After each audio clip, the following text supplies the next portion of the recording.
Hey guys, welcome back to my channel. My name is Kate Santana. I'm a wife and a mom of almost 2-year-old, she'll be 2 in 3 days, Olivia Joy, and a baby in my belly. I am 13 weeks pregnant today. So today I'm going to do a first trimester recap video for you. It's really my survival guide to the first trimester. So this is the second time I've gone through the first trimester, and I feel like in some ways I handled it better this time, and in some ways it was definitely harder because I had a toddler to take care of and I couldn't just stay in bed if I wanted to or do, you know, things for myself necessarily all the time because I had to take care of her. So I'm gonna go through a list of things. I have a list here. So I'm gonna go through some surprising ways that I was able to ease my discomfort in the first trimester. You obviously hear about like the normal things that people say, but I feel like I have a few interesting tips that you probably haven't heard before. So I'm gonna start with that.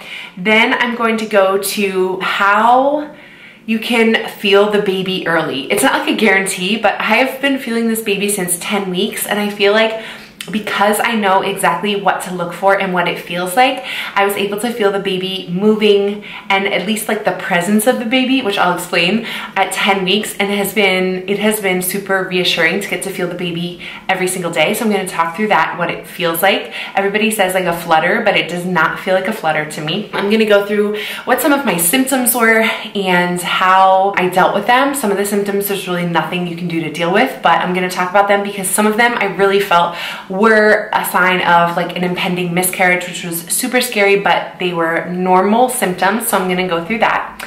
And then I'm also gonna talk about like taking care of your emotional and mental health and why I decided to tell people super early. In fact, my husband and both of our families knew by the time we were 3 weeks and 3 days pregnant, so incredibly early, and why I decided to do that. And I told many of my friends super early as well. So I want to start with surprising ways that you can ease your first trimester discomfort. So when I talk about discomfort, I'm mostly talking about nausea. So many women get nauseous in their first trimester. I was lucky enough this time to not throw up. The last time I actually did not throw up either, except for one time, and to be honest, it was one of those things where I was like, maybe if I throw up I'll feel better. This time I definitely could have thrown up. Like if I went over to the toilet I probably would have thrown up. That's how nauseous I was, but I really didn't want to, so it basically stayed at nausea the whole time. The first thing that's been helping me a lot, and I didn't realize it until like a few weeks in, is cold lemon water. So a cold glass of water that has been like in the fridge, and I squeeze either half a lemon, or if I really need like a good zing, squeeze a whole lemon in just a single cup or bottle of water and drink it. It has helped so much to ease the discomfort in my stomach. The other thing that's kind of gone along with my nausea this time, which didn't happen as much last time, was I have a really bad taste in my mouth at all times. And it doesn't matter, like last night immediately after I brushed my teeth and I laid down in bed, there was just a bad taste in my mouth. It's not something that I can like brush away or use mouthwash and it goes away. It might go away for like a few minutes, but it comes back. I even feel it now, which is like, it's disgusting. So I'm trying to drink lemon water to get it to go away, but it's there, I think, because I had soup for lunch, and soup just kind of gives me a nasty feeling. So anyway, drinking something with a zing to it has been super helpful to clear out that disgusting feeling in my stomach and in my mouth. Additionally, hot ginger water is super helpful. So I boiled water and then I poured it over cut up pieces of ginger. So you actually have to buy like the ginger root from the store. I normally peel it or like cut off the outside skin, but honestly, I used to not do that and I was fine. It just kind of gets everywhere in the drink. And then, so you're left with like the middle part, which is kind of like a goldish looking color. It's like a yellowy gold. I would cut it into small pieces, put it in the bottom of a mug, and then pour the hot water over it, and I would squeeze lemon on top of it as well. And it made such a wonderful drink that really eased my nausea. The ginger helps so much. I like the ginger tea better than, or like whatever that's called. I don't know if it's a tea. It's like a homemade tea. I liked it better than using ginger chews or ginger candies, although those did work too. I tried to steer clear of them because I had them a lot my first pregnancy, and I noticed they really increased my weight gain because they're just so much sugar, and I didn't feel good eating that much sugar. So if you just go for the straight ginger and water, it's really helpful. Okay, this one is where it gets a little, those two are more like typical, I would say, but this one's a little bit more not something I've ever heard before, but I kind of discovered it on my own. So morning sickness for me feels a lot like motion sickness and like being in a car. So anything that I would do in a car to make me sick, I wouldn't want to do even sitting at home when I'm pregnant. So in a car, if I'm scrolling through my phone, I'm definitely going to feel sick. If I'm reading a book, I'm definitely going to feel sick. So I noticed that if I'm scrolling on my phone, especially through social media, and like I'm scrolling fast and the images are sort of like flying by, it really increased my morning sickness. So I had to be careful not to scroll on my phone, not to even look at my phone too much, and honestly, not even to read that much. Those types of activities just kind of like hurt my brain. I don't know, there was like a brain-stomach connection there that was not good. So fast images and anything that would make you motion sick can make you feel morning sickness as well. So try to steer clear of those things if you're someone who gets motion sickness. So when I first found out I was pregnant, I figured there was a chance I was going to have some food aversions pretty early on, and I did. So I tried to eat as healthy as I possibly could the first few weeks of pregnancy before my nausea got bad, which I highly suggest.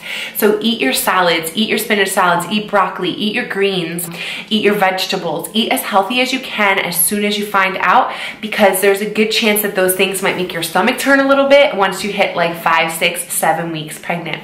So I definitely tried to get my greens in early and then kind of not feel bad if I didn't want them in that middle section of, I would say like 5 to 9 weeks was the worst. There's definitely still some food that I don't want, and that's okay. I've started to eat broccoli again, but honestly, like even thinking about broccoli right now, like I kind of want to barf. So my food aversions are definitely still going strong. So stay away from anything that you don't want. You don't have to try to force yourself to eat something like just because it's healthy if you really don't want it. With that, once my food aversions started, this is like so sad. This is like a lesson learned for maybe if we have another pregnancy after this. Buy groceries in small quantities more often when you are in the like midst of food aversions, because I would want something, I would tell my husband to get something, or I would order something from Whole Foods, and by the time it got here, I just didn't even want to look at it, and I wasted so much food, sadly. Like celery, I remember I threw out celery, like grapes, just certain things where I was like, that sounds good, and then when it got here, I looked at it and I was like, I can't do it. Even the one time I thought I was gonna make soup, and by the time I had made the soup, I didn't want to eat it. Contrasted to that, I made like a small grocery order last night, and this morning when it got here, it had like raspberries and blueberries, and my mouth was like watering looking at them. I was like, yes, I want these. So I'm gonna like eat them right away, and then in a few days we can order groceries again.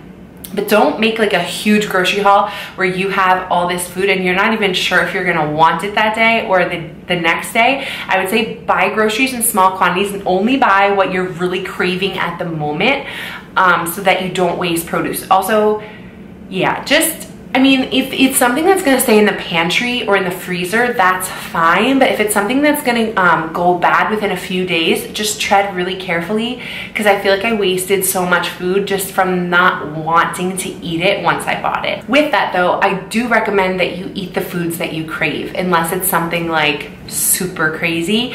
I would eat the foods you crave. It's gonna make you feel better. So for me, there was a point in time where I was really craving salt and vinegar chips, and every time I had the salt and vinegar chips, they made my nausea feel so much better. And like every time I'm craving lemon water, or I love eating food with jalapenos in it, like I put jalapenos in pretty much every single meal right now, because it just feels like my palate is clean when I'm done eating it, and I don't have this leftover nasty like soup taste in my mouth when I'm done eating jalapenos. So I put them on everything because it helps me to eat. So whatever you are craving, whatever makes you feel better, definitely try to eat it so that you keep your stomach full, because if you get hungry, you can get even more nauseous, and the nausea is always worse for me when I'm really hungry.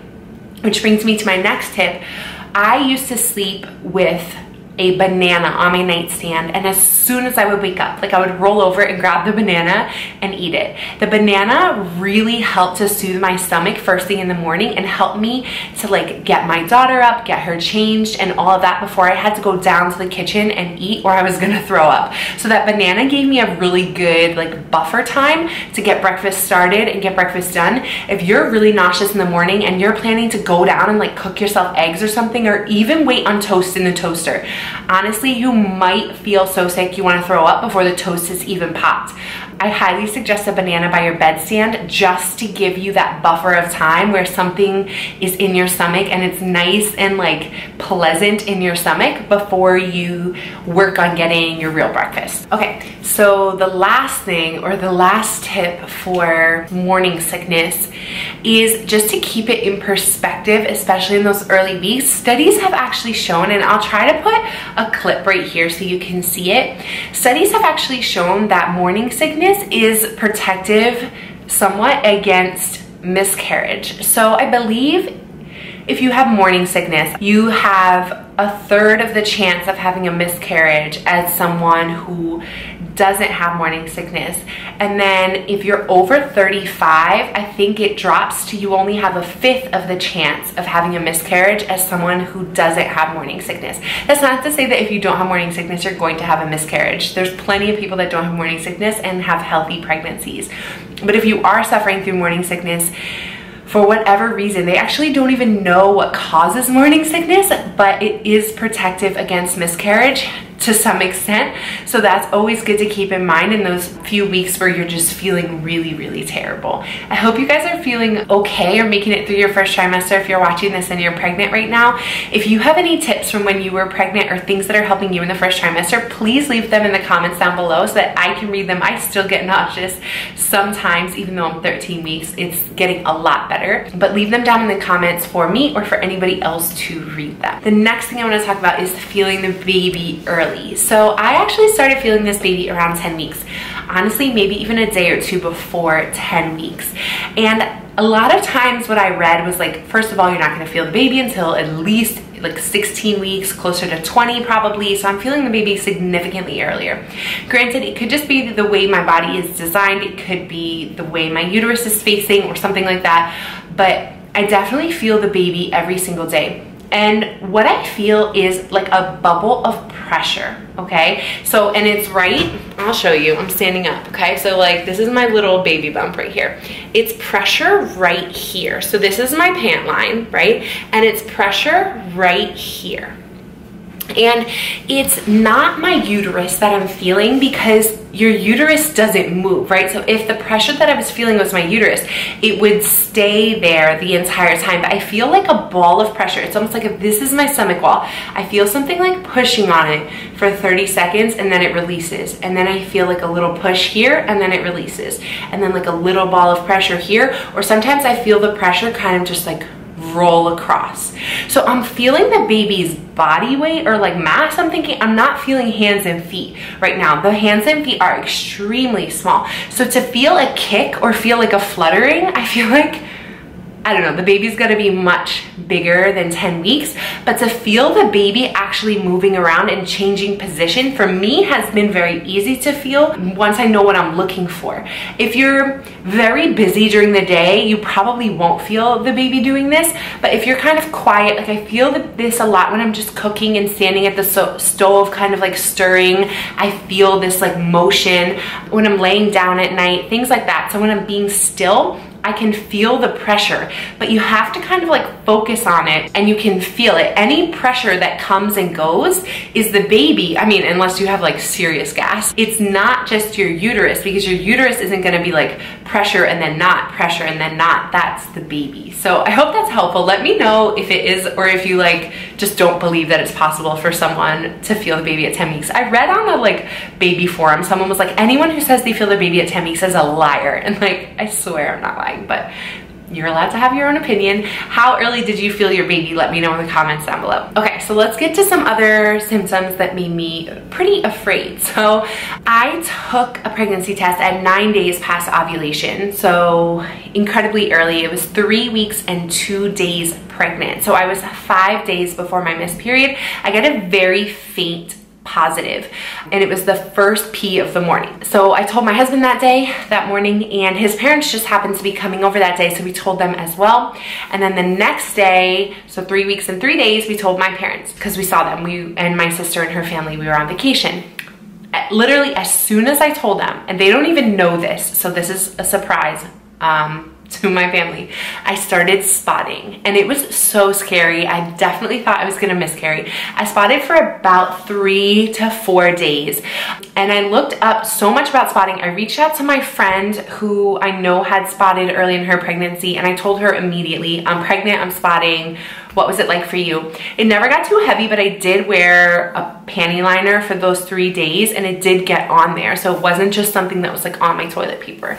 And there were certain times where it was like, okay, this is TMI, I'm sorry. So if you just wanna like cut it off here, it probably already what I said is TMI, but you can just leave the video.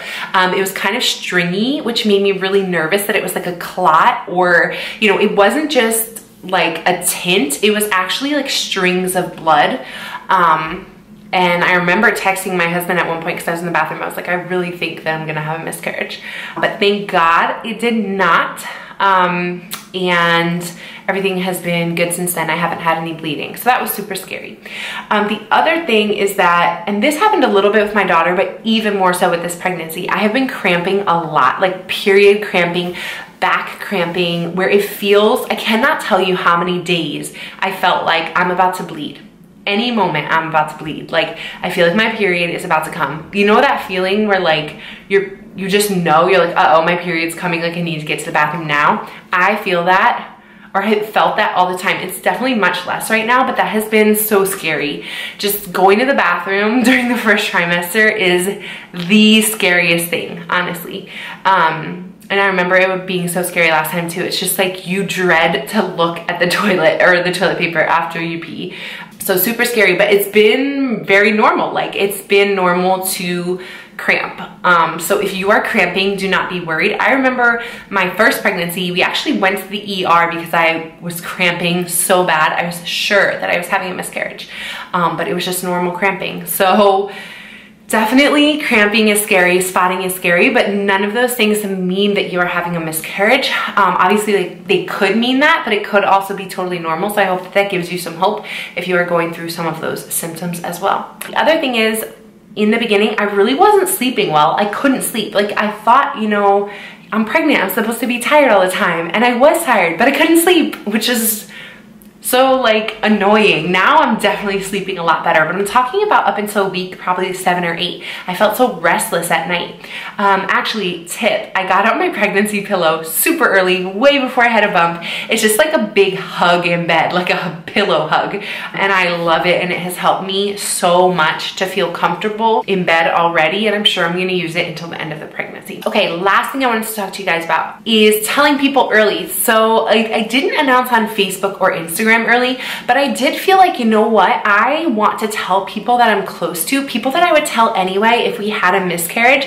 I'm going to tell them early because I want them to walk. First of all, this baby deserves to be celebrated whether or not this pregnancy ends in a miscarriage. This is still a child, and we're celebrating this child, and we're happy for this child, and we're gonna pray for this child. And I think the more people that know always gives me almost like a comfort to know that people are praying for us, people are praying for this child, people know that this child exists, and they are praying with me for this child, or they can support me, they can be there if I text them and I'm like, I'm scared, I'm cramping today, can you pray for me? You know, I told a bunch of people because these are people who honestly I would not keep a miscarriage from anyway. Like, I would want them to know, hey, we just went through this really hard thing. Can you please pray for us? Can you please be there with encouraging words or whatever? Not to say that people who keep things a secret, that there's anything wrong with that. This is just my personal conviction. I don't think that we should be stigmatized miscarriage so much where we feel like we can't tell anybody, or it's such a disaster if we tell someone and then the pregnancy ends in a miscarriage. Like, it would be so sad, but not because I told people.